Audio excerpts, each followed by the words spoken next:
के लिए हम भी जा रहे हैं। हमारी सबसे पहले जो ज़ियारत आ रही है जबल सौर पहाड़ है। क्या नाम है जी?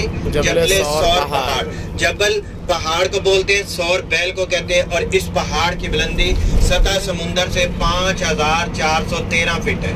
सतह समुंदर से 5413 फीट बुलंदी है, जिस पहाड़ के अंदर मेरे और आपके नबी ने अपनी जिंदगी के 3 दिन और 3 रातें क़याम फरमाया था।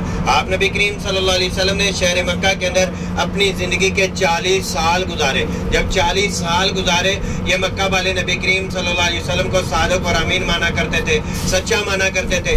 आप नबी करीम सल्लल्लाहु अलैहि वसल्लम के पास अपनी अमानतें रखने के लिए आया जाया करते थे। 40 साल गुजर जाते हैं। 40 सालों के बाद अल्लाह का हुक्म आता है, मेरे प्यारे महबूब, अब ये मुशरिकीन मक्का को दीन इस्लाम की दावत दो।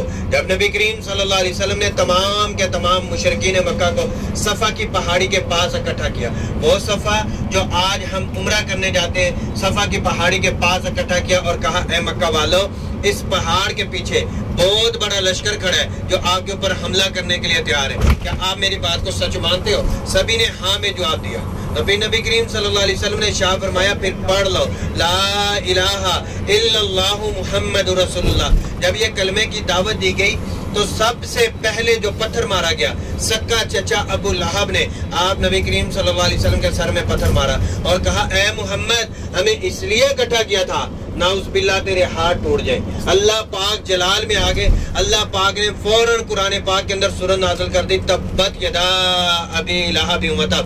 अबू लहब, तेरे हाथ टूट जाए, तू जलील हो जाए, तू रुसवा हो जाए, मोहम्मद यहाँ से आबाद होगा और दीन इस्लाम यहाँ से फैलेगा। और ऐलान नबूवत के बाद नबी करीम सल्लल्लाहु अलैहि वसल्लम ने शहर मक्का के अंदर अपनी जिंदगी के 40 साल और 13 साल और गुजारे।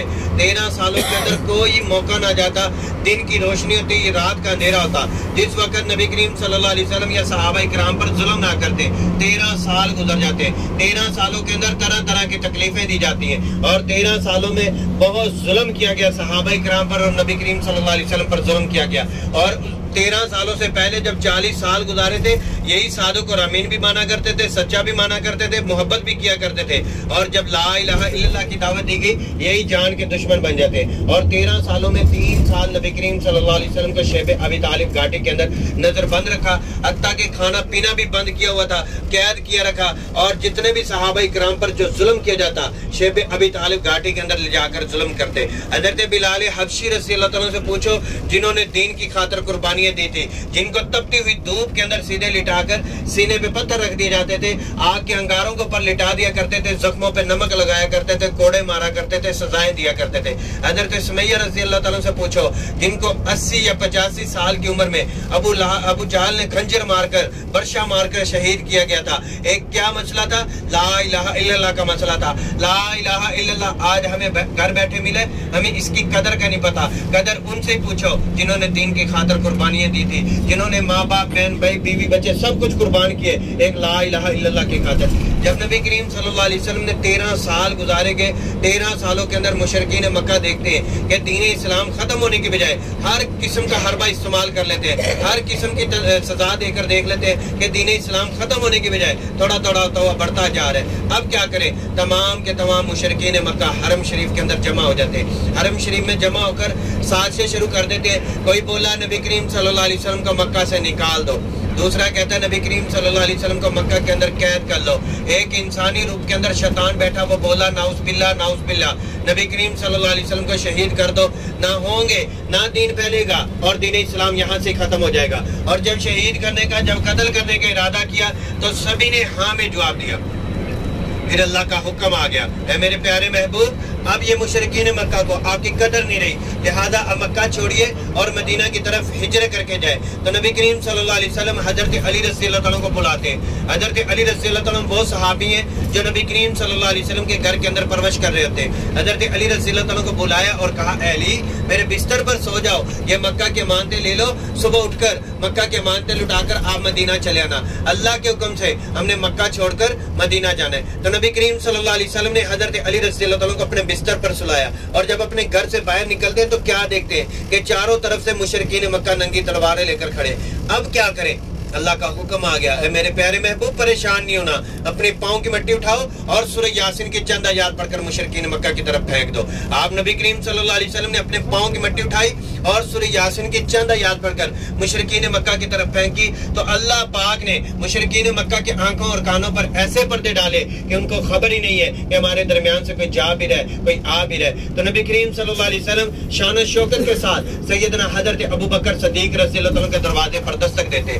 रात का वक्त होता है, तेरे और मेरे दरवाजे पे कोई दस्तक देना, अंदर से आवाज आएगी, भाई कौन हो, कहाँ से आए हो, क्या काम है। जब नबी करीम सल्लल्लाहु अलैहि वसल्लम ने दरवाजे पर दस्तक दी तो अंदर से आवाज आई थी, या रसूलल्लाह मैं सफर पे जाने के लिए तैयार हूँ। तो नबी करीम सल्लल्लाहु अलैहि वसल्लम ने पूछा, अबू बकर इतनी रात बीत गई है, इतनी रात गुजर गई है, तू सोया नहीं है। तो हजरत अबू बकर सदीक रज़ियल्लाहु अन्हु कहते हैं, या रसूलल्लाह जिस दिन से आपने कहा है ये मक्का के लोग मेरी जान के दुश्मन है, उस दिन से लेकर आज तक कभी अबू बकर सदीक आराम और सुकून से सोकर नहीं देखा, ताकि नबी करीम सल्लल्लाहु अलैहि वसल्लम आए, उनको इंतजार करना पड़ जाए। ये अबू बकर सदीक रज़ियल्लाहु अन्हु बर्दाश्त नहीं करेंगे। तो फिर नबी करीम सल्लल्लाहु अलैहि वसल्लम ने इरशाद फरमाया, अबू बकर हमें मक्का छोड़कर मदीना जाना है, अल्लाह का हुक्म है। तो हजरत अबू बकर सदीक रज़ियल्लाहु अन्हु ने उस वक्त न अपनी बीवी बच्चों से पूछा था, ना माँ बाप से पूछा था, ना बहन भाइयों से पूछा था, हत्ता कि हजरत अबू बकर सदीक रज़ियल्लाहु अन्हु के वालिद बूढ़ा भी होते हैं और नबीना भी होते हैं। हजरत अबू बकर सदीक रज़ियल्लाहु अन्हु अपने बाप से भी नहीं पूछते, नबी करीम सल्लल्लाहु अलैहि वसल्लम के साथ चलने के लिए तैयार हो जाते। जब 1400 साल पहले आप नबी करीम सल्लल्लाहु अलैहि वसल्लम और हजरत अबू बकर सदीक रज़ियल्लाहु अन्हु मक्का शहर छोड़कर आए थे, उस वक्त यहाँ पर ये कारपेट वाले रोड नहीं थे, यहाँ पर ये शहर आबाद नहीं था। 1400 साल पहले ज़हन लेकर जाओ, हर तरफ पहाड़ ही पहाड़ थे। अब देखें आपको पहाड़ ही पहाड़ नजर आ रहे। हम गारे सौर क्यों देखने जा रहे हैं कि इन गारे सौर को इस वजह से देखने जा रहे हैं कि वहां पर मेरे और आपके नबी ने अपनी जिंदगी के 3 दिन और 3 रातें क्या फरमाया था।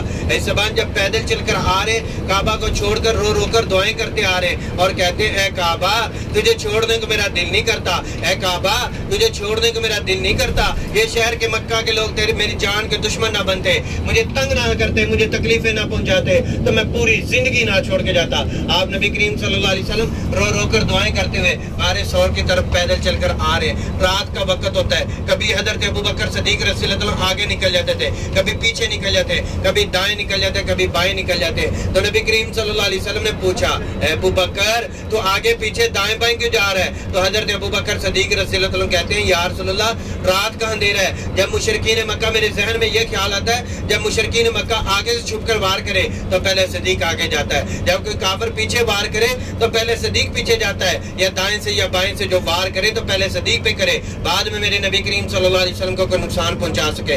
आप नबी करीम सल्लल्लाहु अलैहि वसल्लम और हजरत अबू बकर सदीक रज़ियल्लाहु अन्हु इन्हीं मक्का के पहाड़ों के दरमियान से गुजरते हुए जब इस पहाड़ गारे सौर के नीचे पहुंचे, गारे सौर के पास पहुंचे, पाँव जख्मी हो चुके थे, पाँव से खून बह रहा है। हजरत अबू बकर सदीक रज़ियल्लाहु अन्हु के भी पाँव से खून बह रहा है। हजरत अबू बकर सदीक रज़ियल्लाहु अन्हु कहते हैं, या रसूलल्लाह आप इजाजत दे, आपको अपने कंधों पर बिठा कर इस पहाड़ के ऊपर लेके चलता हूँ। तो नबी करीम सल्लल्लाहु अलैहि वसल्लम ने इरशाद फरमाया, अबू बकर तो थक जाएगा, तो बूढ़ा है। तो हजरत अबू बकर सदीक रज़ियल्लाहु अन्हु कहते हैं, या रसूलल्लाह जिन कंधों पे मोहम्मद सवार हो गए ना वो कभी कंधे थकते ना वो कभी अबू बकर सदीक थकता। फिर हजरत अबू बकर सदीक रज़ियल्लाहु अन्हु ने अल्लाह के नबी को अपने कंधों पर बिठाया, इस पहाड़ की ला चोटी पर लेकर पहुंच गए। अल्हम्दुलिल्लाह अल्लाह का शुक्र है कि अल्लाह की मेहरबानी है कि आज अल्लाह पाक ने हमें गारे सौर की ज़ियारत का मौका दे दिया है। ये वो भी गारे सौर है जिसको हम ख्वाबों ख्यालों के अंदर किताबों में पढ़ा करते थे और बयान सुना करते थे। आज अल्लाह पाक ने हमने अपनी आंखों से देखने का मौका नसीब फरमा दिया। अभी हम गारे सौर की ज़ियारत के लिए उतरेंगे और यहाँ पर मेरे साथ एक ग्रुप की शक्ल में थोड़ा सा आगे चलेंगे, इंशाल्लाह ग्रुप की शक्ल में इकट्ठे होंगे और गारे सौर का वाक़या बयान करेंगे, दुआ करेंगे, उसके बाद आगे हम मैदान अरफात की तरफ चलेंगे।